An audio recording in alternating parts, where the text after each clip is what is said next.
बहुत अफसोस की बात है कि तुम्हें अब भी अपनी ही पड़ी हुई है। तुम्हें पता है मेरे भाई को पुलिस पकड़ के लेके चली गई है। मैं तुम्हारी कोई मदद नहीं कर सकती, मेरा खुद दिमाग ऑफ हो चुका। क्या किस्मत पाई है मुनव्वर सुल्तान हमारे बच्चों ने, किसी एक की भी खुशी नहीं देख सके। ये हमारे कर्मों की सजा है। बाज़ वक़्त अल्लाह ताला बंदों को आजमाइश में डालकर आजमाते हैं। हम कहाँ इंसान थे बेटा, इंसान तो अब बने। भाई साहब ये कोई शराफत नहीं है कि आप जबान देके इस रिश्ते से ही मुकर गए। आपको गलत, मुझे कोई गलत फहमी नहीं हुई है। उजाला ने खुद शानी को फोन करके इनकार किया है। आप चाहें तो उसे बुला के पूछते हैं। अब्बा ये सच कह रही है, उजाला ने मेरे सामने ही फोन किया था शानी को और रिश्ते से इनकार किया था। तो शमा आपको अपनी बहन को समझाना चाहिए था ना। अब आंटी वो किसकी सुनती है। मुझे तो जैसे ही शानी ने ये बात बताई मैं तो भाग भाग के फौरन चली आई। मैं बात करूंगा उजाला से। भाई साहब मैं तो खुशी खुशी अंगूठी पहना के गई थी और मंगनी की तैयारियां भी कर रही थी। मुझे थोड़ी पता था उजाला इतनी आजाद ख्याल लड़की है। अरे आप फिक्र ना करें, उजाला का हम इनकार क्या मायने रखता है अब्बा। फैसला तो वही होगा जो अब्बा चाहेंगे। क्यों अब्बा? और शानी की शादी उजाला से ही होगी, आप फिक्र ना करें। देखिए भाई साहब हम पढ़े लिखे लोग हैं, जबरदस्ती के कायल नहीं हैं। आपको रिश्ता करते वक्त एक दफा उजाला से पूछ लेना चाहिए था। हमने शानी के रिश्ते की बात पूरे खानदान में कर दी है। मैं बहुत शर्मिंदा हूँ। देखिए भाई साहब मैं आपको शर्मिंदा करने नहीं आई हूँ, इन्फॉर्म करने आई हूँ। एंड निकाह के वक्त अगर उजाला ने रिश्ते से इनकार कर दिया तो? वैसे अब्बा ये कह तो ठीक रही हैं, लेकिन आप फिक्र ना करें और आप जाके शादी की तैयारियां करें। अब्बा ने कह दिया ना शादी तो हो जाएगी। क्यों अब्बा?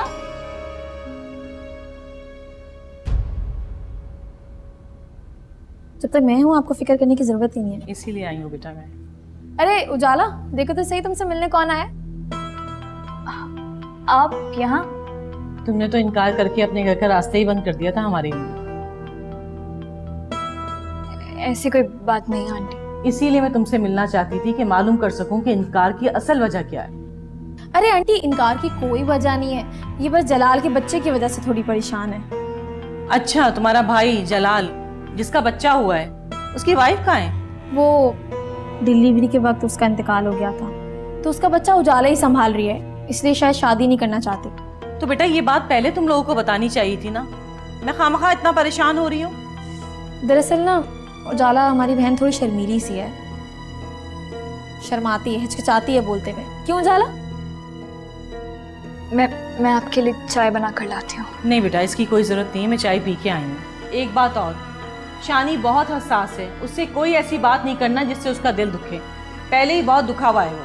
बस अब मैं चलती हूँ। ठीक है, अल्लाह हाफिज। मैं आपको दरवाजे तक छोड़ के आती। चल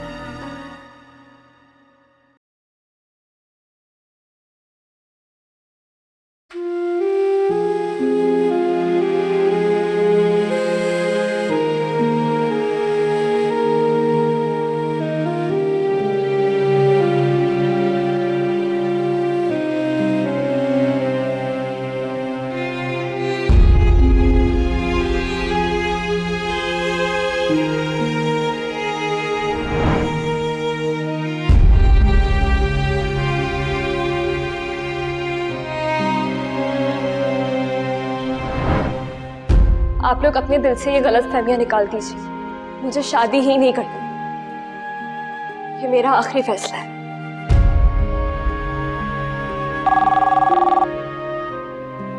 मैं एक बार कह चुका हूं ना आपको, ना डिस्टर्ब करें मुझे। जितना नुकसान होता होने दें, सारी मीटिंग कैंसिल कर दें आप। ना डिस्टर्ब करें आप मुझे अभी। आप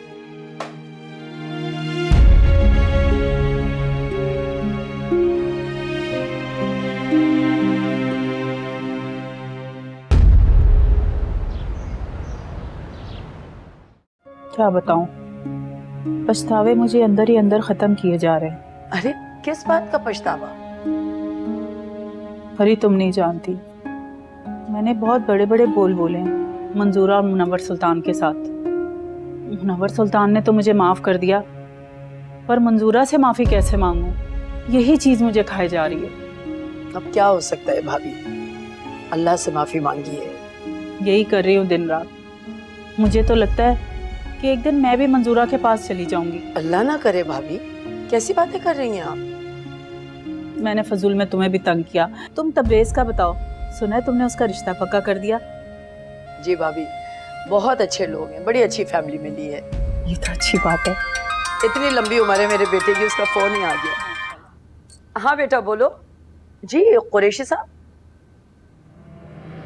क्या क्या कह रहे हैं कुरैशी साहब आप? क्या हुआ क्या है तबरेज़ को? अच्छा मैं आ रही हूँ, बस आ रही हूँ। क्या हुआ है तबरेज़ को? क्या हुआ फरी? अरे वो मैनेजर का फोन था, हॉस्पिटल लेके पहुंचे हैं तबरेज़ को। भाभी आप दुआ करें, मुझे जाना होगा। अच्छा तुम चलो, मैं तैमूर के साथ आती हूँ। अच्छा ओके, खुदा हाफिज़। या अल्लाह पाक अब रहम कर दे हम पे, हम और मुसीबत नहीं उठा सकते। तैमूर को बोलूं तैयार हो।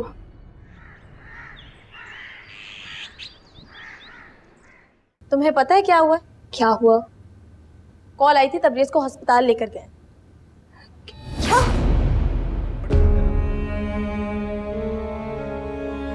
तुम क्यों इतना शॉक में आ रही हो? सब कुछ तुम्हारी वजह से ही तो हो रहा है। ना तुम मंगनी से इनकार करती, ना बेचारा वो हॉस्पिटल पहुंचता।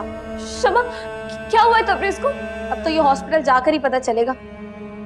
मैं भी चलूंगी तुम्हारे साथ। तुम क्यों चलोगी हमारे साथ? खामखा तुम्हें देखकर पुप्पो ने अगर कुछ कह दिया ना, तो पुप्पो और अब्बा दुआ सलाम से भी जाएंगे। मैं भी चलूंगी। शमा, मेरी वजह से ऐसा क्यों होगा? क्यों? तुमने तबरेज़ को इनकार नहीं किया? तुम्हें तो शर्म नहीं आई? तुमने मंगनी की अंगूठी पहन ली, लेकिन तुमने एक बार भी तबरेज़ के बारे में नहीं सोचा कि उसने कितना सदमा लिया होगा। शमा, तुम मेरी बहन हो या सौकन, क्यों मुझे बार बार ताने देती रहती हो? मैं तो बड़ी ठीक बात ही करती हूँ। क्यों? तुमने तबरेज़ के साथ ऐसा नहीं किया? ना तुम ऐसा करती, ना वो हॉस्पिटल पहुंचता। खैर, तैमूर आ रहा है मुझे लेने के लिए, मैं तो जा रही हूँ। तुम घर का ध्यान रखना। पता नहीं समझदार लड़के तुम्हारे जैसी बेवकूफ लड़कियों के इश्क में क्यों पड़ जाते हैं।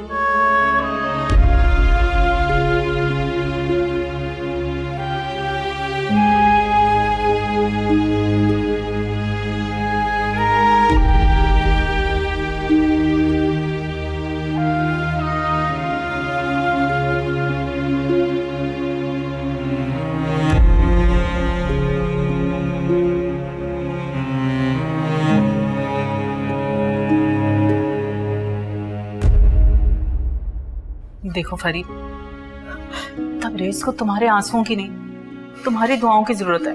और प्लीज अपने आप को संभालो। क्या हो गया भाभी? लग रहा है तबरेज़ जल्दी ठीक हो जाए, तब मेरी जान चली जाए। अरे क्या कहा डॉक्टर ने? डॉक्टर ने कहा है कि तबरेज़ ने किसी बात का बहुत स्ट्रेस ले लिया है, तो कंडीशन ज्यादा खराब हो गई है। फिर क्या होगा? कुछ नहीं। डॉक्टर ने कहा है कि वो देख रहे हैं, इंशाल्लाह ठीक हो जाएगा। अब हम दुआ ही कर सकते हैं ना। फरी अपने आप को जल्दी पकड़ो। शमा को संभाले, खुद को पानी लेकर आओ, जल्दी से जाओ।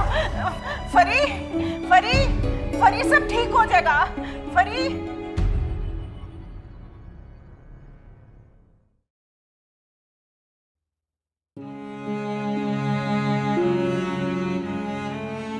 या मेरे मालिक, मुझे माफ कर दे और तबरेज़ को मेरी उम्र भी लगा दे।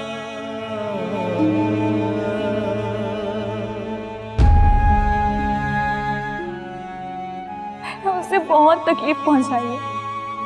मैं बहुत खुदगर्ज हो गई थी। अल्लाह उसे कुछ ना हो, मेरी सांसें भी उसे मिल जाए।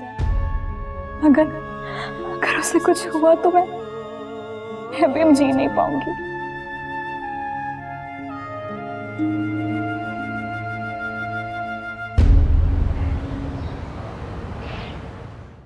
वैसे ही तबरेज़ की वजह से परेशान थे, ये फरी की टेंशन अलग लग गई। शुक्र करें ताई, हॉस्पिटल में ही पुप्पो की तबीयत खराब हुई और हम यहीं थे, वरना तो। वैसे शमा, तुम्हें आज तक अकल नहीं आई कौन से बंदे के सामने क्या बात करनी। वो उठाकर पुप्पो के सामने बोल दिया। फिर मैंने सोचा क्यों उन्हें झूठा दिलासा दे के मैं अंधेरे में रखूं। वैसे डॉक्टर ने क्या कहा? डॉक्टर ने कहा है कि अगले 48 घंटे बहुत अहम है। बस माँ है ना, माँ के कलेजे ऐसी बातें कब बर्दाश्त कर सकते हैं। अल्लाह ताला फरी के कलेजे को ठंडा रखे। आमीन। मेरी तो खुद तबीयत खराब होने लगी है। जा बेटा जरा ठंडा पानी तो लेकर आ। मैं लेके आती हूँ। अल्लाह ताला हमारी परेशानियां दूर कर दे।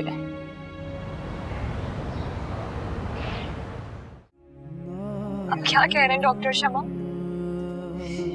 कंडीशन तो उसकी बहुत सीरियस है। डॉक्टर ने कहा है कि अगले 48 घंटे उसके लिए बहुत अहम है, वरना वरना ना तो वो फिर बेचारा मुर्दों में होगा और ना ही जिंदा होगा।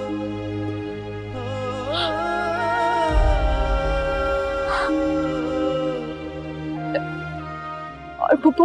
उनका तो हाल खैर बहुत ही बुरा है, तबीयत खराब हो गई थी उनकी बहुत ज्यादा। तुम अपना ध्यान रखना। ठीक है, मैं फोन रख रही हूँ। अल्लाह हाफिज।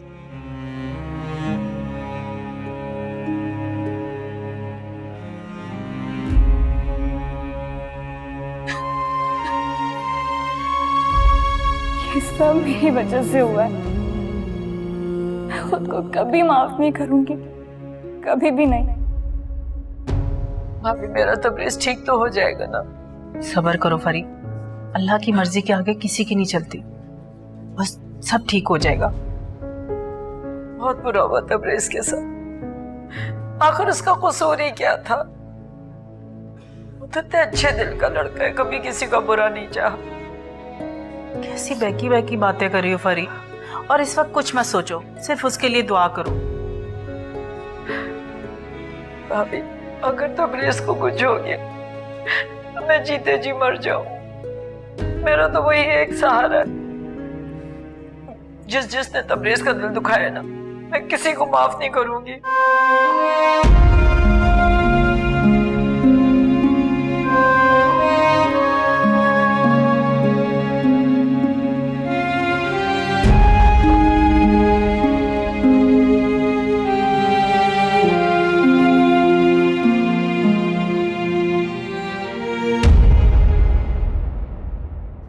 शमा तुम आ गई?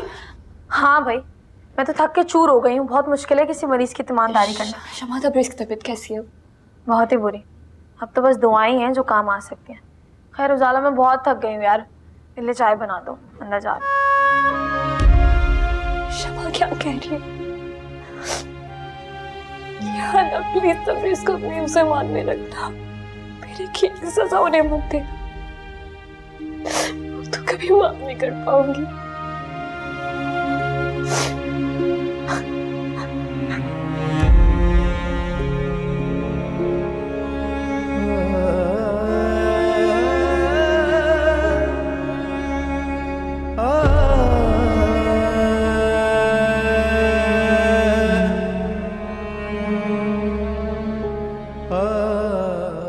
तबरेज बेटा कुछ बोलो। देखो मामा आई। बेटा कुछ तो बोलो। तबरेज बेटा। उजाला उजाला। फरी, अल्लाह का शुक्र है होश आ गया भाभी इसको। डॉक्टर कह रहा था कि कुछ देर में होश आ जाएगा। अल्लाह अल्लाह तेरा लाख लाख शुक्र है। मैं आपकी बहुत एहसानमंद हूँ भाभी। अगर आप लोग ना होते तो पता नहीं क्या होता। कैसे गैरों वाली बातें कर रही हो, अपने ही तो काम आते हैं। नहीं फिर भी आपका बहुत एहसान है। अच्छा फरीद, तुम इसको देखो, मैं कुछ सदका देकर आती हूँ। अल्लाह तेरा लाख लाख शुक्र है, मेरे बच्चे को नई जिंदगी दी है तूने।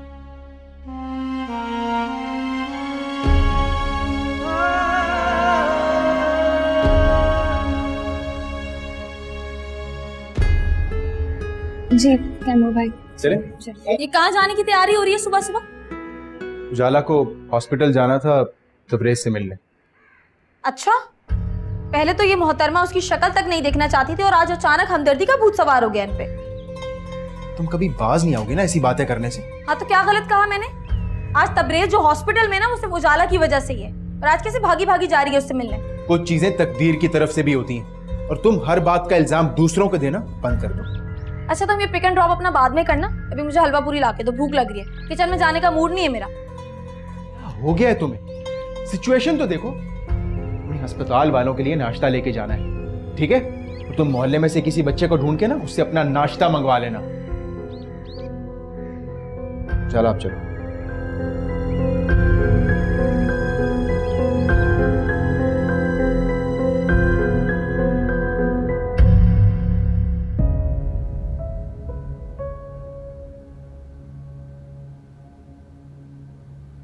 मॉम हल्का सा दर्द है, ठीक हो जाएगा, मेडिसिन ले लूंगा। जहाँ इतना दर्द बर्दाश्त किए ये भी बर्दाश्त कर लूंगा। अरे फरी, कब तक ऐसे खड़ी रहोगी? थोड़ी देर के लिए घर चली जाओ। नहीं भाभी, मैं तबरेज को छोड़ के नहीं जाऊंगी। देखो फरी, डॉक्टर ने कहा है कि ये खतरे से बाहर है और अभी सिर्फ इसको दवाइयों का असर है। थोड़ी देर सोएगा वो। तुम चली जाओ प्लीज, आराम कर लो थोड़ा जाकर।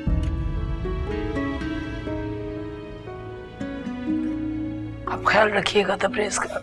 फिक्र मत करो, चलो।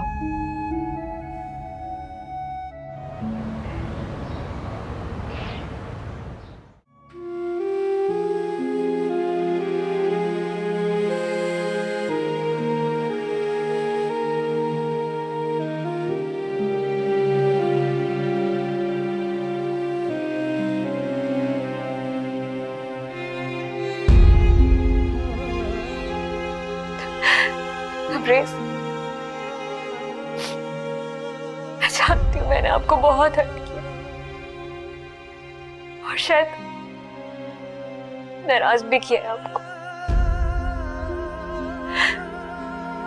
मैं नहीं चाहती थी कि आपको मेरी वजह से दुनिया भर के ताने सुनने पड़े। आपको हर्ट नहीं करना चाहती थी और जाने अनजाने में मुझसे वही हो गया।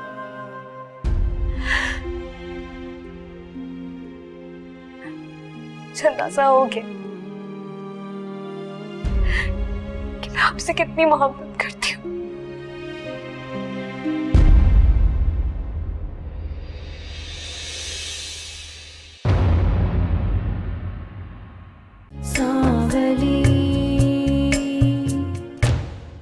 तो इस बात को कहने में इतना वक्त क्यों लगा दिया? आप जाग रहे थे? मैं तो तुम्हारी सोई हुई मोहब्बत को जागते हुए सुन रहा था। कौन सा बैग? तैमूर, ड्रामे मत करो। बहुत अच्छे तरीके से जानते हो कि सिर्फ एक ही बैग था जो रीम के घर से लाई थी मैं। ओह अच्छा अच्छा, वो बैग। वो तो नहीं मिल सकता। क्यों नहीं मिल सकता? उसमें मेरी चीजें थी। हवाले करो मेरा बैग मुझे। हवाले तो कर चुका हूँ, लेकिन जिसकी अमानत थी उसके।